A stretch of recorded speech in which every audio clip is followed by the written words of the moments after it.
name is Janice Litvin.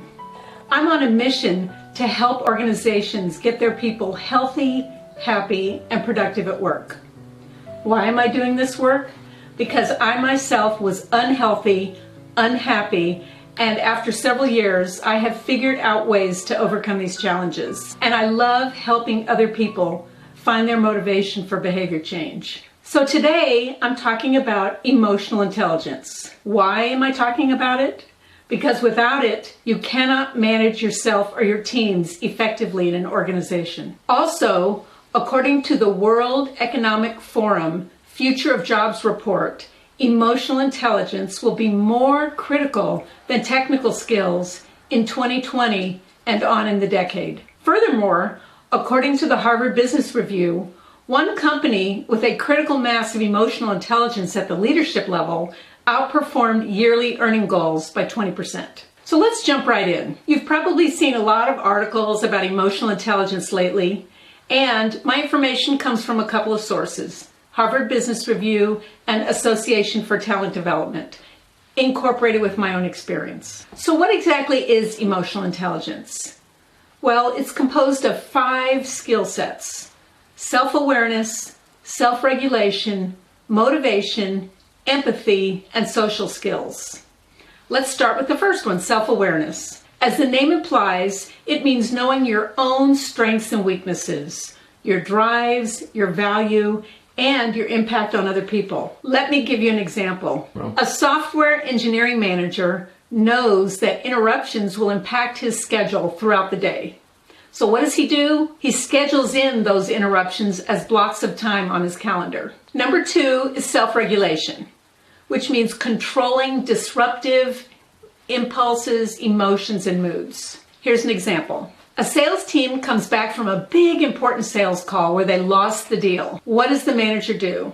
Does she get really angry and berate people and criticize?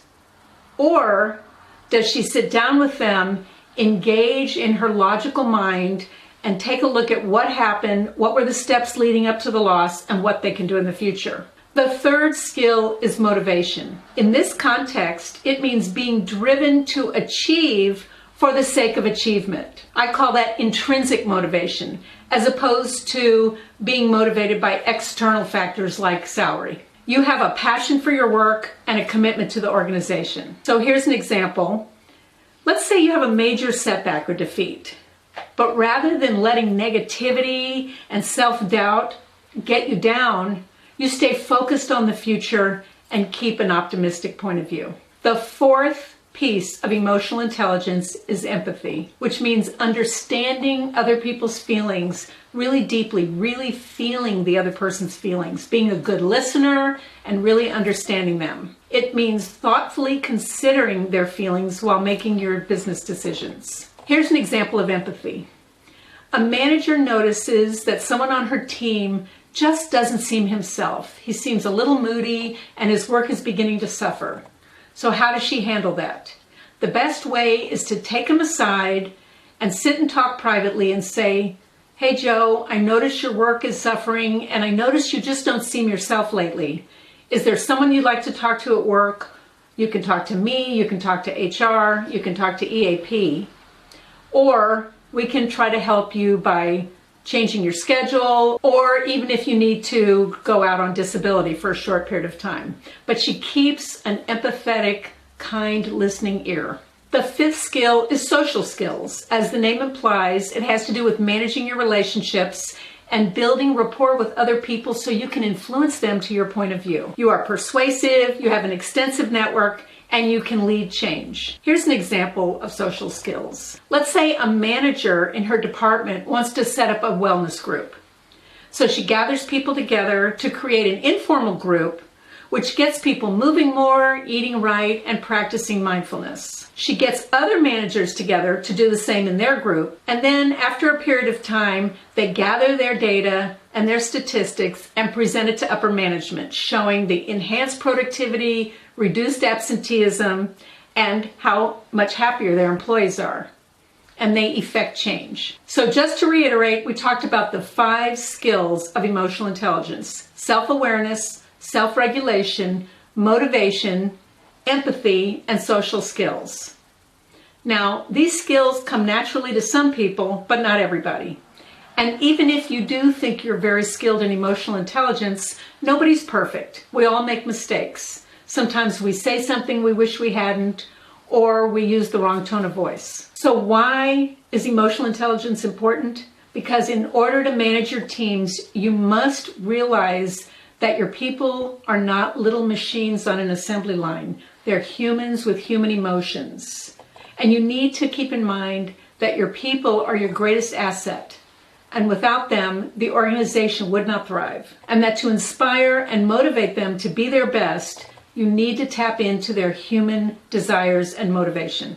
Navigating human emotions does not come naturally to everyone, so it's important that new managers be measured or trained in emotional intelligence before they are promoted. And here are 3 skills to enhance that emotional intelligence: recognition, regulation, and co-regulation. Recognition is the ability to recognize what you are feeling and determine its root cause. By the way, in my Banish Burnout program, this is the first step. This is exactly what we do. We analyze our behavior patterns and we figure out how they got there, and then we change them. The second piece was regulation.